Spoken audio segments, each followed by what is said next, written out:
ओम शांति।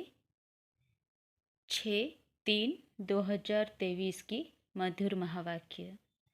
मीठे बच्चे, बाप तुम्हें नई दुनिया के लिए नया ज्ञान देते हैं जिससे सूर्यवंशी घराना स्थापन होता है।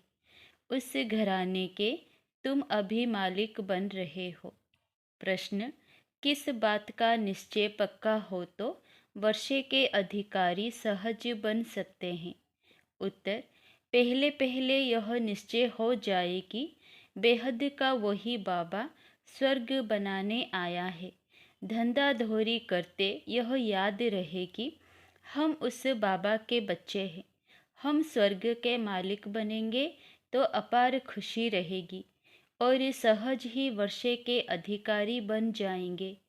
पक्के निश्चय वाले को अपार खुशी का पारा चढ़ा रहता है। अगर खुशी नहीं होती तो समझना चाहिए कि मुझे पाई पैसे का भी निश्चय नहीं है। गीत: जिस दिन से मिले तुम हम। ओम शांति। यह महिमा किसकी हुई? परमपिता परमात्मा की। उनको कहा ही जाता है परम धाम में रहने वाला परम प्रिय परम पिता परमात्मा। तुम हो अनुभवी बच्चे जिनको परम पिता परमात्मा ने अपना बनाया है, और तुम बच्चों ने फिर परम पिता परमात्मा को अपना बनाया है। परम अर्थात परे ते परे। अब आत्मा को बुद्धि में आता है कि हम आत्मा वास्तव में परम धाम में परम पिता परमात्मा के पास रहने वाली है। दुनिया में और किसी को यह नॉलेज नहीं है। वह तो अपने को ही परमात्मा का रूप समझ लेते हैं, तो कोई नॉलेज ही नहीं रही। वह परमपिता परमात्मा जब आकर मिलते हैं तो नई बातें सुनाते हैं नई दुनिया के लिए। नई दुनिया में है नया दिन, नई रातें। पुरानी दुनिया में है पुराने दिन, पुरानी रातें। और बहुत दुख है अनेक प्रकार के। मेजॉरिटी दुखी है। रात को काम कटारी चलाते, दिन में भी पाप करते रहते। नई दुनिया में सदैव सुख ही सुख रहता है, यह तो ज़रूर बुद्धि में रहेगा। नई दुनिया में सूर्यवंशी लक्ष्मी नारायण की राजधानी है। ऐसे नहीं कहा जाता कि प्रिंस प्रिंसेस की राजधानी है। राजा रानी की ही राजधानी कहा जाता है। बरोबर सतयुग में श्री लक्ष्मी नारायण का घराना है। स्वर्ग होने कारण बहुत सुख है। उस सुख के लिए तुम पुरुषार्थ करते हो। वो है पावन राजधानी। बाप तुमको उस नई दुनिया का मालिक बनाते हैं। उसी समय विश्व में और कोई घराना व धर्म नहीं होता है। जब कोई को समझाते हो तो फिर लिखाओ कि हाँ, यह यथार्थ बात है। घड़ी घड़ी रिवाज कराने से निश्चय होगा नई पावन दुनिया में बरोबर यथा राजा रानी तथा प्रजा पावन ही होते हैं, सदा सुखी रहते हैं। अब तो सदा दुखी हैं। संगम पर भेंट की जाती है। कलयुग अंत में क्या है और सतयुग आदि में क्या होगा। आज क्या है, कल क्या होगा। अब बेहद की रात पूरी होती है, फिर कल दिन में राज्य करेंगे। आज पतित दुनिया है, कल पावन दुनिया होगी। साधु संत आदि सब गाते हैं पतित पावन सीताराम। जब देखो ऐसा गाते हैं तो उनसे पूछना चाहिए, आप पतित पावन किसको समझ याद करते हो? पतित कौन है? पावन करने वाला कौन है? पतित दुनिया और पावन दुनिया कैसे है? ज़रूर पतितों को पावन बनाने वाला आएगा तो पावन बनाकर पावन दुनिया में ही ले जाएगा। कलयुग अंत को पतित दुनिया, सतयुग आदि को पावन दुनिया कहा जाता है। उसको ही सब याद करते हैं। पावन दुनिया है ही स्वर्ग, तो जरूर स्वर्ग स्थापन करने वाला निराकार परमपिता परमात्मा ही है। पावन दुनिया स्वर्ग का रचयिता है ही परमपिता परमात्मा। नरक के रचयिता की महिमा नहीं होती है, उसको जलाते रहते हैं। मनुष्य जानते नहीं है, नाम रख दिया है रावण। इन जैसा मनुष्य कोई हो ना सके। मनुष्य तो पुनर्जन्म लेते हैं, नाम रूप बदल जाते हैं। रावण का नाम रूप कभी बदलता नहीं है। यह 10 शीर्ष ही चलते आते हैं। दिन प्रतिदिन फुट आधा लंबा ही बनाते जाते, क्योंकि रावण अब बड़ा होता जाता है, तमो प्रधान हो गया है और उनको जलाते ही आते हैं। अभी तुम समझते हो पतित कौन बनाता है? इन 5 विकारों को ही रावण कहा जाता है। यही दुख देते हैं, पतित बनाते हैं। तो इन विकारों को छोड़ना चाहिए ना। साधु संत आदि बहुत करके यह विकार ही दान में लेते हैं। कहते हैं, अच्छा झूठ बोलना हमको दे दो। अक्सर करके काम विकार के लिए कहते कि मास में 1-2 बार जाओ, परंतु यहाँ तो 5 विकारों की बात है। सिर्फ एक चोर को पकड़ेंगे तो फिर दूसरे चोर चोरी करने लग पड़ेंगे। तो यह कोई को भी समझाना बहुत सहज है। पतित आत्मा महान आत्मा कहा जाता है। पतित परमात्मा महान परमात्मा नहीं कहेंगे। तो पावन कौन बनाएगा? जरूर भगवान के लिए ही इशारा करेंगे। ऊपर नजर जाएगी, भला वह कब आएंगे? उनका नाम क्या है? भारत में शिव जयंती तो प्रसिद्ध है। उनका नाम ही शिव है और कोई नाम नहीं देते। बुद्धि में लिंगाकार ही आएगा।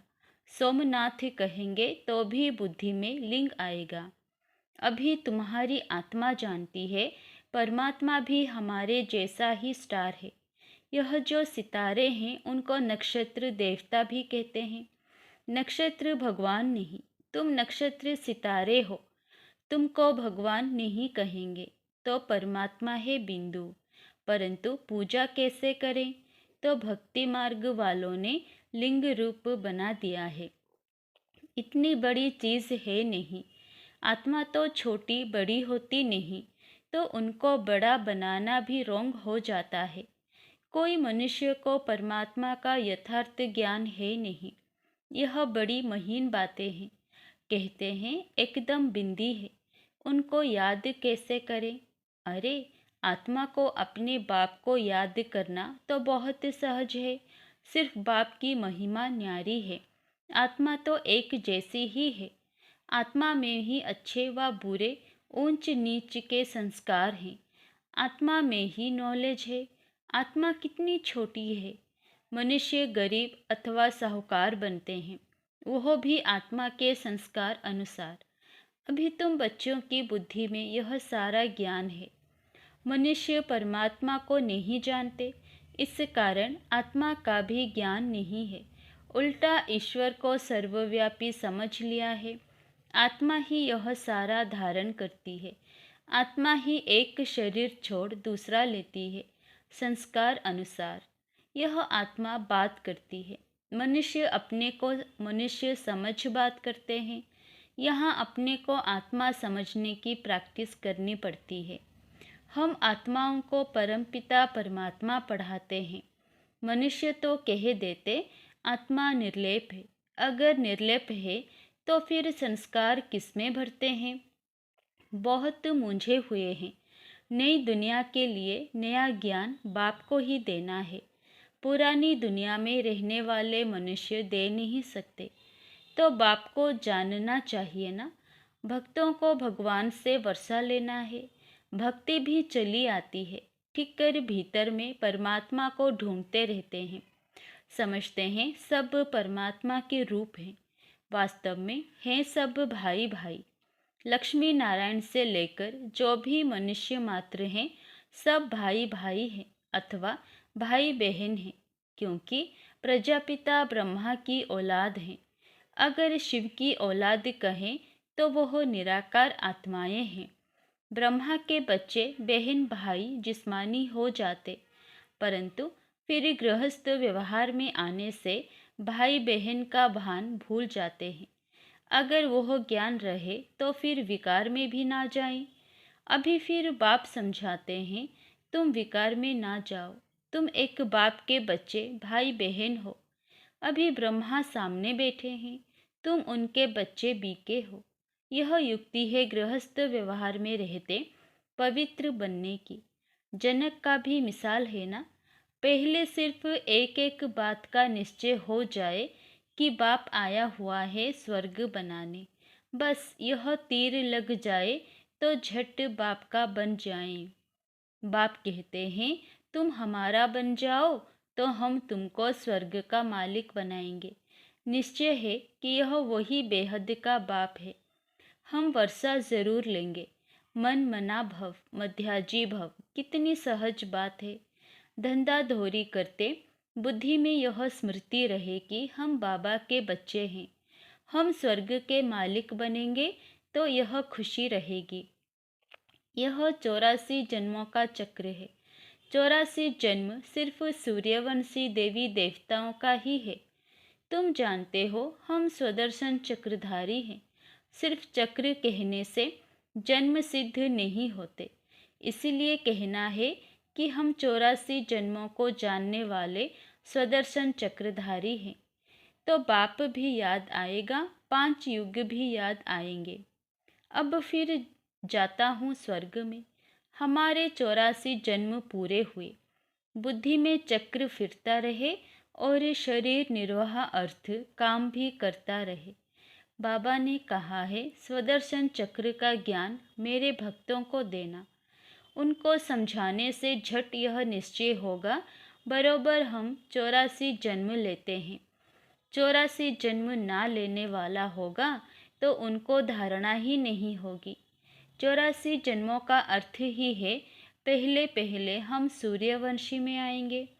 थोड़ा भी कोई सुनकर जाएगा तो स्वर्ग में ज़रूर आएगा, परंतु 84 जन्म नहीं लेंगे। देरी से भी आ सकते हैं। उनके फिर 84 जन्म थोड़े ही होंगे। यह ज्ञान की कितनी महीन बातें हैं, कितना हिसाब किताब है। फिर भी बाप कहते हैं अच्छा, अगर इतना गुह्य राज नहीं समझते हो तो भला बाप का बन वर्षा तो लो। हम शिव बाबा के बच्चे हैं, वह स्वर्ग का रचयिता है।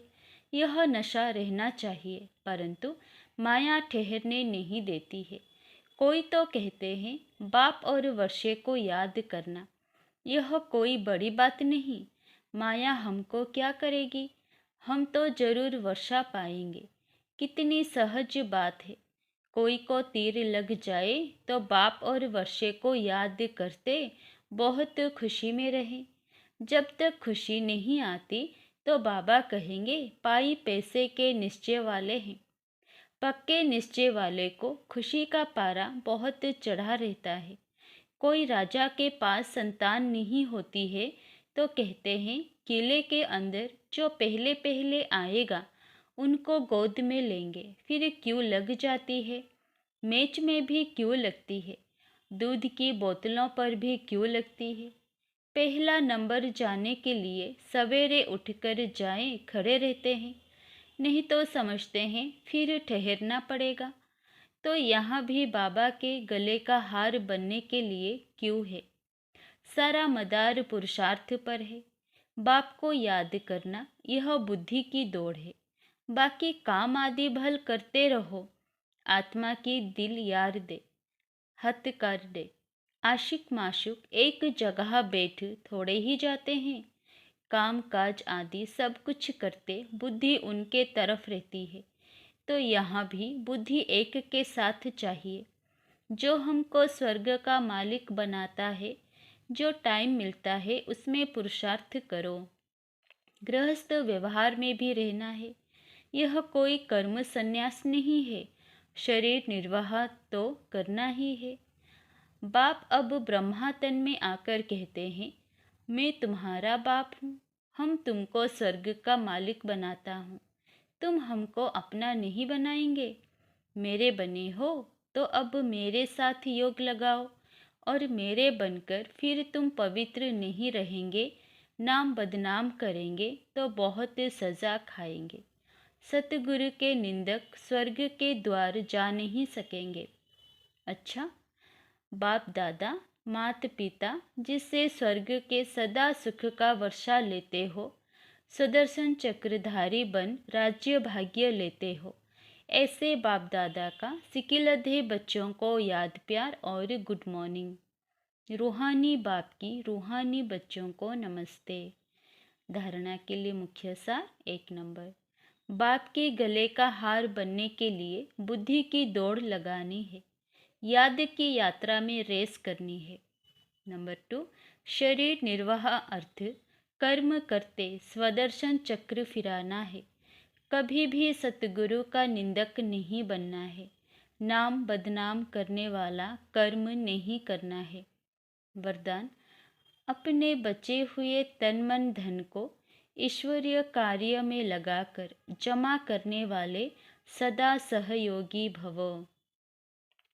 यादगार में जो गोवर्धन पर्वत को उठाने में हर एक की अंगुली दिखाई है, यह आपके सहयोग की निशानी है।